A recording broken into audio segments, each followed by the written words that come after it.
गौरी पुत्र गणेश भगवान की जय।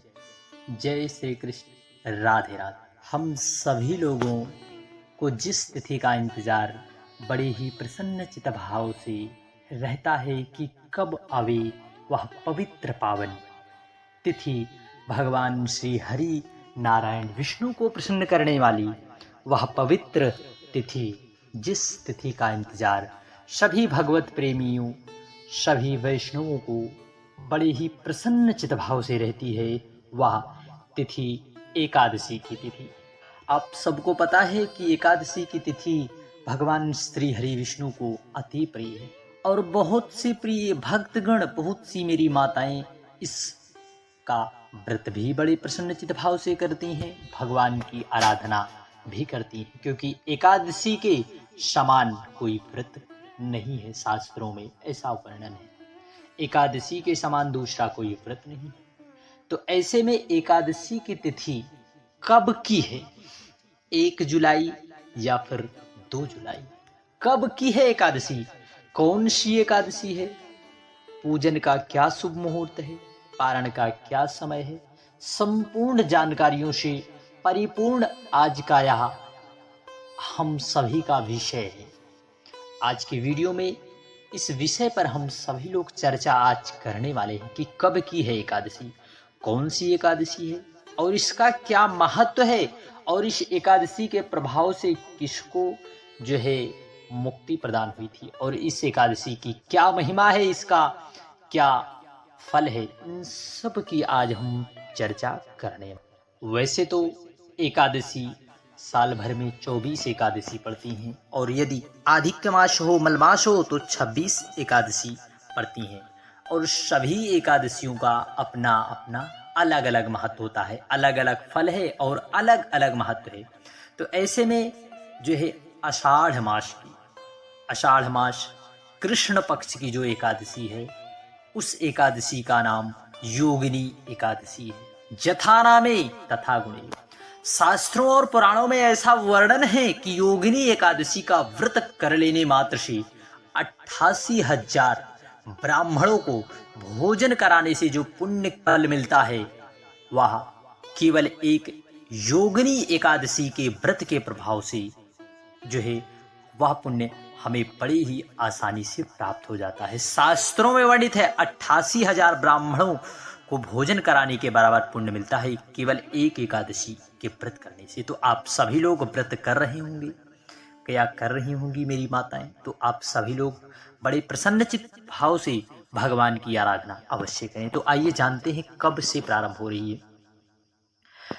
पंचांग के अनुसार आषाढ़ मास के कृष्ण पक्ष की पहली एकादशी की तिथि की शुरुआत 1 जुलाई, नोट करना समय 1 जुलाई 2024 को सुबह 10:26 पर होगी। कहीं कहीं 27 मिनट भी दिया हुआ है, अपने समयानुसार, अपने स्थानीय मानक समय के अनुसार। और अगले दिन यानी 2 जुलाई 2024 को सुबह 8:34 पर समाप्त हो जाएगी।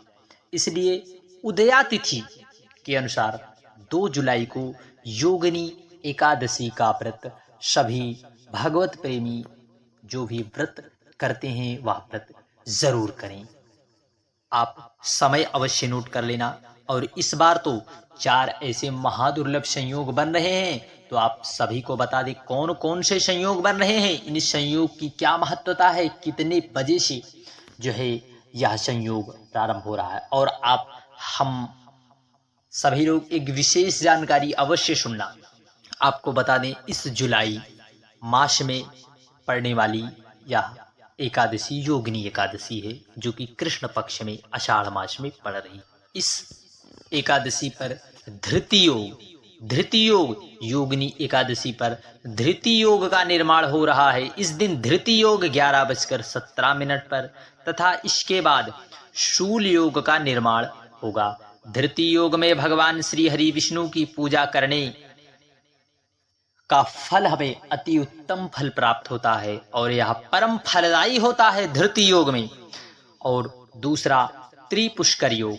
देखिए योग संयोग 4 संयोग बन रहे हैं। त्रिपुष्कर योग जो है 8:37 से इसका निर्माण हो रहा है और इसका समापन 3 जुलाई को 4:40 पर हो रहा है। अगला जो है सर्वार्थ सिद्ध योग। सर्वार्थ सिद्ध योग का निर्माण 5:27 और समापन 3 जुलाई को 4:40 पर हो रहा है।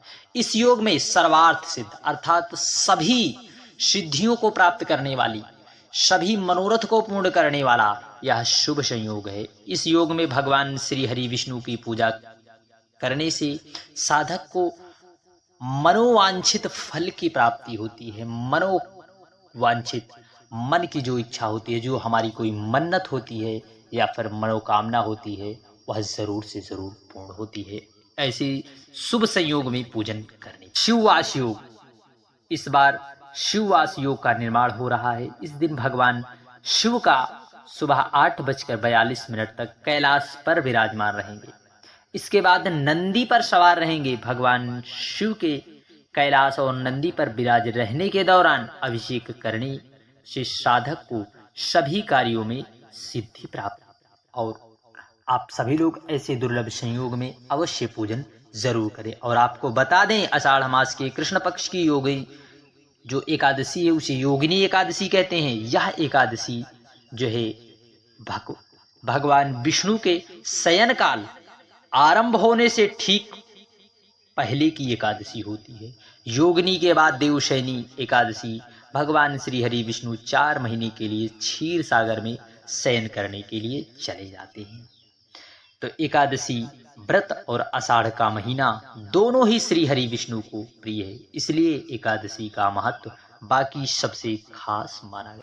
योगिनी एकादशी पर या एकादशी निर्जला एकादशी के बाद और देवशयनी एकादशी के पहले पर आती है। इस व्रत को करने से अपने घर में सुख, संपत्ति, वैभव की प्राप्ति होती है। और भगवान श्री हरि विष्णु के योग निद्रा में जाने से पहले इस एकादशी पर पूजन करने और भजन कीर्तन करने का खास ही महत्व है। ऐसा मानते हैं कि इस दिन ईश्वर की कृपा आपको प्राप्त होती है और पूरे परिवार पर भगवान की कृपा बनी रहती है। और आपको बता दें, सभी प्रिय भक्तगण अवश्य इस विशेष जानकारी को मन मस्तिष्क में बैठा लें। योगिनी एकादशी का व्रत रखने से 88,000 ब्राह्मणों को भोजन कराने के बराबर पुण्य मिलता है। इसे करने से व्यक्ति के जीवन में सभी समस्याएं समाप्त हो जाती हैं। पारण का समय एक बार पुनः आप सभी लोग अवश्य नोट कर लें। 3 जुलाई पारण द्वादशी तिथि पर किया जाता है। ऐसे में 3 जुलाई सुबह 5:28 से 7:10 के बीच योगिनी एकादशी के व्रत का पारण कर लें, क्योंकि पारणा जो है करने से जो हमारे द्वारा मानसिक, वाचिक, कर्मिक अर्थात कर्म के द्वारा, मन से, वाणी से, कर्म के द्वारा कुछ यदि जाने अनजाने में यदि पाप भी हो जाएं व्रत के दौरान, तो उस पाप से हमें मुक्ति मिलती है। इसलिए पारण का विशेष ध्यान दे। एकादशी का पारण द्वादशी की तिथि के दौरान ही शुभ माना गया है और इस 3 जुलाई को 7:10 पर होगा। तो आप व्रत का पारण अवश्य करें। जय श्री कृष्ण। राधे राधे।